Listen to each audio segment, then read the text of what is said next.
guys, welcome to my very first official video on this channel. I have one other video on this channel, but that was already uploaded to my other channel. So this is the first official video for this channel that the other channel is not going to see. If you guys didn't know, or if you guys are new here, I started on YouTube over at my main channel, Cara Amelie, which is a beauty lifestyle channel, and this is a brand new channel that I started from scratch earlier this year. And I know it's a little bit late in the year, but I thought it's better late than never. And while I was getting like this channel all situated and stuff like that, I wasn't able to get this video out early in the year. So this is my favorite books I read in 2019. I hope you guys appreciate it even though it's a little bit late. So I'm gonna be a little bit of a rebel, and I'm actually gonna start with my all-time favorite book of the year. And this book was everything. If you haven't read it yet, get on it because it's so good, and I feel like 99% of people that read this book end up loving it. And it is The Seven Husbands of Evelyn Hugo. Hands down my favorite book of the year. So good. So flippin' good. There's something about this novel that has really stuck with me. So I read this book at the very beginning of 2019. I was actually surprised at how long this book stuck with me, because you know how sometimes you'll read a book and you're just like, oh, that was so good, but that really strong, passionate love for the book kind of dwindles over time. This book just hasn't done that for me, and that's why I have to say it's probably my favorite of the year. It is just such a good, poignant storyline. The character development is so fantastic. It just tackles really important topics that I think are amazing. Like, it makes you look at your own life and makes you kind of, you know, think about whether or not you're living your life the way that you want to live it. Are you going to have any regrets as you grow older? But there's other topics as well that are just so well done in this novel. This is basically about a woman who gets into Hollywood when she's very young, and it kind of talks about all of her decisions that she makes and her relationships that she has, you know, all throughout her life. And it's an interview that she's doing with a young journalist. And so by the very end, she's like an 80-year-old woman kind of telling this journalist her story. And she kind of goes into some really interesting dialogue about things that she would have done differently, and it's just so good, man. It's so good. If you haven't read it, you need to read it. It's just fantastic. So another book that I just absolutely adored this year, it didn't really surprise me, to be honest, because I thought I was gonna really like this book, but it is Daughter of the Burning City by Amanda Foody. So I read this book because it deals with circus, and I absolutely love circus. It's like just something that I'm really into for some reason. And this is about a girl who can create illusions, and she is part of this traveling circus, and one day her illusions start to get murdered, and she's trying to figure out how this is even possible because they're illusions. The thing I love about this book is how immersive it was and how atmospheric it was. Like, when I was reading this book, I just felt like I was in this circus. I was in this festival, in this town. Like, the characters just seemed so realistic. They were all described really well, and I loved the found family vibes of this novel as well. You got that found family vibe extremely early on, and you fell in love with the characters really early on, which I absolutely loved. And it also had a kind of a cute little romance in it, but it wasn't overpowering to the plot line, I felt like.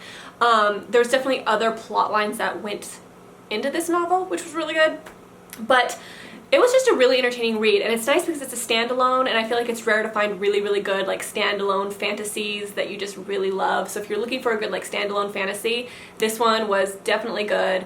So the interesting thing about the protagonist in this novel is she doesn't have eyes, so she wears a mask everywhere she goes, and it's such an interesting like characteristic that she has. And to be honest, she's super fun for me to draw. Like, I've drawn the character in this book multiple times.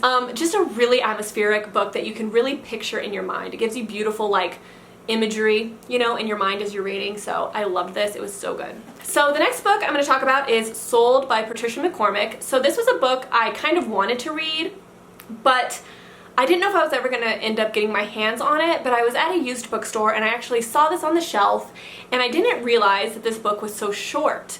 And the way that it's written is just like, I don't know, it's a very quick read. So if you're looking for quick reads, this is a really good one. And so I was like, oh, I could read that really fast. So I picked it up, and I wasn't sure what to expect, if I would love it, if I wouldn't, because it's a very like hard-hitting subject matter, you know.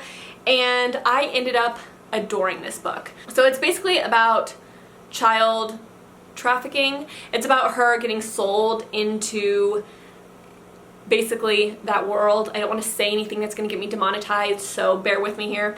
But she gets sold into that when she's very, very young, and she has to basically live that life, and it's about her story and how she ends up getting out of it, and it's just insane. This is one of those like very life-changing reads where you see things from like kind of a different perspective, and I think this book is just very important for people to read. Is it hard to read? Yes, but I think if you can read it, I think that you will appreciate the fact that you did read it and kind of have a new understanding. So really, really good, and I was blown away by this book. Woo! Just dropped books everywhere. So my next book is a book that was probably my most anticipated book of the year, I would say, and it is Recursion by Blake Crouch, which I love me some Blake Crouch, guys. He is such a good author, definitely one of my favorite authors. But Blake Crouch has such a certain type of writing style, and I actually really want to read more of his like backlisted books because I want to see if his older books are similar to his newer books, because I feel like this and Dark Matter have a lot of similarities, so I'm curious to see if his other books kind of fall in line with these, because they're just so good. But this is basically a sci-fi thriller, and it's about false memory syndrome, where everyone in the city starts having false memories, and this woman creates a chair to kind of keep people's memories from fading away when they have like Alzheimer's and dementia and things like that, and these people end up crossing paths, and they find out that false memory syndrome, these crazy memories that people are having, are linked to something so much bigger, and it's so interesting, guys. Like, if you like sci-fi, if you like just very sciencey sci-fi, highly recommend this. It is so good. And the thing about Blake Crouch's writing is it's super fast-paced, and I feel like he does a really good job at keeping the story moving, and it kind of feels like when you read his books that you're watching a movie. Like, that's the best way I can explain what reading Blake Crouch is like. So I highly recommend this. So good. I love this, and I cannot wait until he comes out with some more books. So the next book is actually a super backlisted book, and this is something that I think came out in like 2014 or 15 or something like that, but I read it because I saw it, where did I see this book? Goodwill or something? And I was like, hey, I've heard of that book. I think a lot of people like that book. So I was like, I'll read it. So I picked it up. It was like super cheap at Goodwill, and I did not know if I was gonna like this book. I've heard some people love it, and I heard that some people hated it. So I was like, where am I gonna stand? And it is We Were Liars by E. Lockhart. I'm one of those people that absolutely adored this. Now, I know this is old, but it's good. And this needs to be made into a movie. I swear, like, I was so blown away by this book. I thought it was fantastically done. I picked up on a lot of the hints that she put in, and I did predict aspects of this book, but like the very end of this book, I did not predict. I did not know where this book was going, and I thoroughly enjoyed reading this book. It was just one of those books where you're like so invested and you read it in like one day. And this is also one of those books, like, I always know if I like a book if I tell my husband about it. Like, if I'm sitting there trying to explain to my husband what a book is about, it usually means that I really like it, because I don't try to explain every book to my husband. But this one, I was like, this book is so good. So I really enjoyed this, and the thing about this book is it's really short. So it's a really fast read. It's basically about these rich kids that have like this private island. They go to this island, and the main character loses her memory. She can't remember anything, and she's trying to get her cousins to like explain to her why she lost her memory, what happened, and it's just so good. And it takes place in summer, so it has a really good like summery vibe to it. So the next book is a book that I had in my top 10 books I want to read in 2019, and I actually didn't know if I was going to get to this because this is a long, thick girl, and it is Strange the Dreamer. So this book is so beautiful.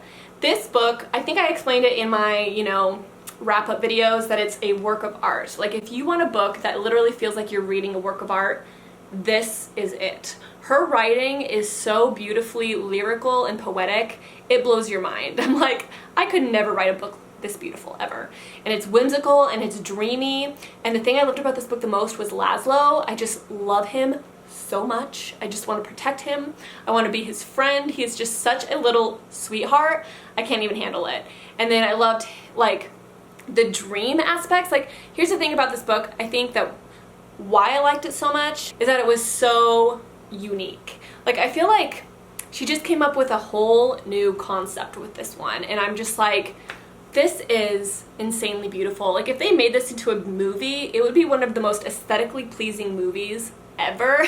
Like, I would love to see this on screen and like see how, you know, the directors like imagined it and how they put it together. I gave this 5 stars, and then I gave Muse of Nightmares 4 stars. Muse of Nightmares was still fantastic, but I feel like this one I liked a little better. I'm not exactly sure why, but it's beautiful. And then my last physical book, the other ones I got from the library, so I don't have them on me, but my last physical book is The Winter's Curse by Marie Rutkowski. So this is a first book in a trilogy, and it's basically about a, I guess, high society girl named Kestrel, who is the general's daughter, and she goes down to the market one day and she decides this day that she's going to bid on a slave because he has everything that she needs, and she takes him home and things ensue from there basically.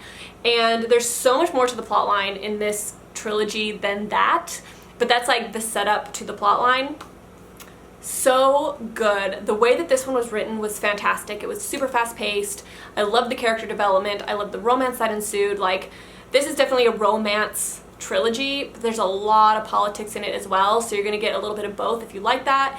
And this one was just so well done. Like, the thing about Marie Rutkowski's writing is she's really good at getting you to pick up the next book like right away. Like, you have to pick up the next book. You're just so curious. So I binged this series because she's so good at leaving those cliffhangers. Like, you just need it. I didn't get bored in this novel. I just wanted to read it and read it and read it and read it, go to the next book and read it, go to the next book and read it, and just get this whole world and this whole series into my mind as fast as I could. So I love this one. The first book was definitely the best, and I just really enjoyed this. And the fact that I just read all 3 books in a row, I think it just really stands out to me because I was in that world for so long. So the next book is a book that I listened to on audio, and it was 438 Days, and this is it's a nonfiction memoir about a man who got lost at sea for 438 days, and I talked about this in my last reading wrap-up on my other channel. Fantastic read, you guys. Like, I was blown away by this man. Loved this book so much. It kept me so invested. I highly recommend listening to this book on audio while you clean your house, and your house will be spotless because you will not want to turn off this audiobook. Like, it was so fascinating to me to understand how this man survived at sea on this little dinghy boat for 438 days. Like, my mind was blown the entire time, and so many interesting topics came up and just survival techniques that he used. Like, I was just like, I need more. So the next book is a book I checked out from the library, and I actually want to buy my own copy of this book because I loved it so much. This is probably my second favorite book of the year, and it was Josh and Hazel's Guide to Not Dating by Christina Lauren. I adored this book. This book was right up my alley in exactly what I like in a book. I love the characters. They were so funny. I laughed out loud so many times in this novel. The characters were just so endearing to me, and their relationship was so endearing to me. Like, I fully supported this relationship through the whole entire book. Like, you know how sometimes you can get kind of annoyed with certain characters, or you're just kind of like, you eye roll? This was one of those relationships where you just are all in, man. Like, you're like, this is the cutest relationship. You guys need to, like, get married and have babies right now. Like, that's how I felt the entire book. It was one of those books, like I said when I reviewed this book, it reminded me why I love reading. And I think that that's so important when you find a book that reminds you why you love reading, because it just brings you so much joy and it just makes you so happy. This book did that for me, and for that I gave it 5 stars. I actually gave this book a gold star. So I gave 2 books a gold star this year, which was Evelyn Hugo and then Josh and Hazel. And I just love it so much. It's just such a feel-good book. So the next book is a graphic novel, and I also got this at the library, and this was called The Prince and the Dressmaker. And this is a graphic novel about a prince who basically is being forced to marry. His dad wants him to get married and kind of like start taking over. And this prince has a secret. He likes to dress in dresses and dress in princess dresses, and he likes to do drag, but he has to keep this a secret. So he ends up hiring kind of like a secret seamstress to help him create these dresses that he can wear. It's kind of like their story and how they grow together and how he comes out to his dad. It's such a good, well done novel, and I highly recommend it. I thought it was so cute, and it was a quick read, and it was just endearing. It was one of those novels that just is endearing, and I really enjoyed it. So that is it for my top, what is it? Is that top 10? 1, 2, 10. Nice. Top 10 favorite books of 2019, and I highly recommend all of these books. I thought they were all really entertaining, and I don't think that you guys will be disappointed with any of these. Even if you guys don't feel like they're 5 stars, I still think that you guys will enjoy them nonetheless. So I highly recommend them, and I hope you guys enjoy them. So my next video, I'm going to be talking about the books that I didn't really love this year, just books that I was disappointed in. So if you guys like that kind of stuff, then look forward to that coming up soon, and I will talk to you guys later.